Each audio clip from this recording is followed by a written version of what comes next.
पट इस्तीफा, पट मंजूरी। सबसे बड़ा सवाल, धनखड़ ने अचानक इस्तीफा क्यों दिया? आखिरकार कई वजह सामने आई हैं, वो फैक्टर्स आपको गिनाएंगे। दरअसल मीडिया रिपोर्ट्स के मुताबिक विपक्षी दल के एक सांसद ने नाम ना जाहिर करते हुए बताया है कि जगदीप धनखड़ 21 जुलाई की शाम 6 बजे राज्यसभा में थे। उनके हाव भाव आम दिनों की तरह ही लग रहे थे। उनके एक करीबी ने यह भी बताया कि उनका अगले हफ्ते का शेड्यूल भी तैयार था।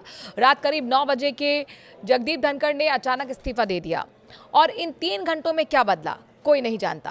राजनीतिक विश्लेषण अपने अपने विश्लेषण कर रहे हैं, कई थ्योरीज सामने आ रही हैं, कई फैक्टर्स सामने आ रहे हैं, लगातार स्पेकुलेशंस का दौर भी जारी है। और देखिए, उन्हीं मीडिया रिपोर्ट्स के मुताबिक, उन्हीं राजनीतिक विश्लेषण के मुताबिक हमने एक पूरा ये वीडियो तैयार किया है।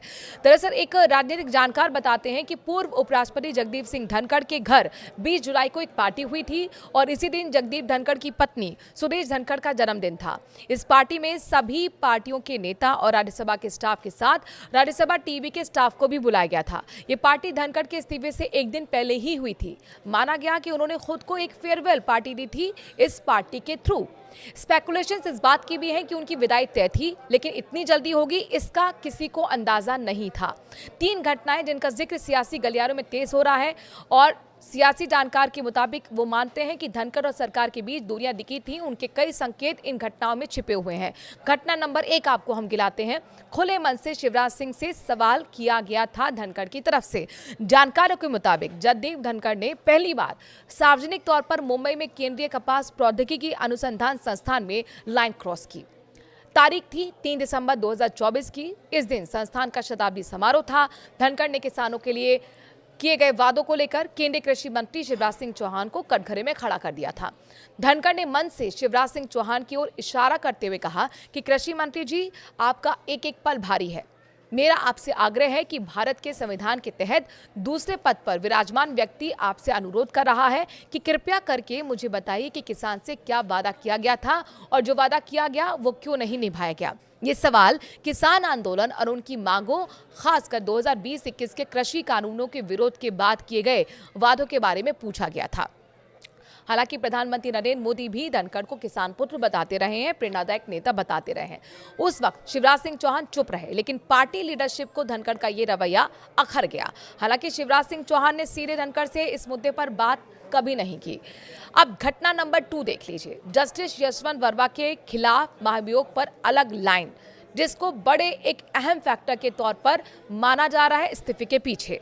जस्टिस यशवंत वर्मा के घर बड़ी संख्या में जले हुए नोटों के बंडल पाए गए थे और वर्मा के खिलाफ महाभियोग लाया जाना था और इसी पर लोकसभा के 150 सांसदों ने साइन किए हैं। कानून मंत्री किरेन रिजिजू ने हस्ताक्षर प्रस्ताव लोकसभा सदस्यों को सौंपे जाने की सूचना भी दे दी थी। बावजूद इसके धनखड़ ने राज्यसभा में जस्टिस वर्मा के खिलाफ 63 सांसदों के साइन इकट्ठे किए। ये सभी सांसद विपक्ष के थे। सवाल उठा कि लोकसभा में सत्ता पक्ष के 150 सांसदों ने महाभियोग को लेकर साइन कर दिए थे, तो राज्यसभा में 63 सांसदों के साइन का क्या मतलब है? धनखड़ को पता था कि लोकसभा में महाभियोग लाने के लिए जरूरी संख्या पूरी हो चुकी है। दरअसल वो अपने सदन में महाभियोग लाना चाहते थे। राजनीतिक जानकारों की माने तो धनखड़ के इस रवैये पर कानून मंत्री ने नाराजगी भी जताई थी। अब आपको घटना नंबर 3 बताते हैं, जिसका चर्चा सियासी गलियारों में हो रहा है और राजनीतिक जानकार इस बात को बहुत बड़ा अहम फैक्टर मानते हैं इस्तीफे के पीछे। धनखड़ और जेपी नड्डा के बीच सदन में तनाव दिखा। उड़ती खबरें ये भी आई कि मानसून सत्र के पहले दिन यानी कि 21 जुलाई को ऑपरेशन सिंदूर पर लोकसभा राज्यसभा दोनों जगह विपक्ष पर चर्चा करना चाहता था। लोकसभा में राहुल गांधी ने बोलना शुरू किया तो लोकसभा के अध्यक्ष ओम बिरला ने कहा कि इस मुद्दे पर कब कितने घंटे चर्चा होनी है ये बिजनेस एडवाइजरी कमेटी में तय हो जाएगा। आप भी उस कमेटी का हिस्सा हैं, अपनी बात वहां रख सकते हैं। इतना कहकर लोकसभा अध्यक्ष ने राहुल गांधी को बैठा दिया। उधर राज्यसभा में कांग्रेस के अध्यक्ष मल्लिकार्जुन खड़गे को बोलने की इजाजत मिली। ये इजाजत सदन में चर्चा के नियम को लेकर बोलने के लिए मिली थी। इसके अलावा पीएससी की मीटिंग में तय नहीं हो पाया ऑपरेशन सिंदूर पर बैठक कब होगी, कब शुरू होगी। इसके बाद दूसरी बैठक बुलाई गई, लेकिन इस बैठक में जेपी नड्डा और मंत्री किरेन रिजिजू नहीं पहुंचे। आप समझिए, मीडिया रिपोर्ट्स के मुताबिक धनखड़ को इसकी जानकारी नहीं थी। हालांकि नड्डा ने सफाई दी कि धनखड़ के ऑफिस में मौजूद न रहने की सूचना दे दी गई थी। नड्डा और रिजिजू के न आने से मीटिंग रद्द कर दी गई। साफ हो गया कि सरकार उपराष्ट्रपति धनखड़ के रवैये से नाराज है। ये तमाम जो फैक्टर्स हैं वो राजनीतिक गलियारों में चर्चा का विषय बने हुए हैं और ये माना जाता है कि इस्तीफे के पीछे इनमें से कोई ना कोई थ्योरी काम कर रही होगी। बहरहाल आपको क्या लगता है, आखिर आखिरकार धनखड़ ने इस्तीफा क्यों दिया? क्या स्वास्थ्य के हवाले के कारण जो बताए गए हैं वही असल वजह है या इसके पीछे कोई और पिक्चर बाकी है? सियासी गलियारों में जो ये थ्योरी चल रही है उनको लेकर आप क्या सोचते हैं? कमेंट के जरिए अपनी राय जरूर दें। नमस्कार।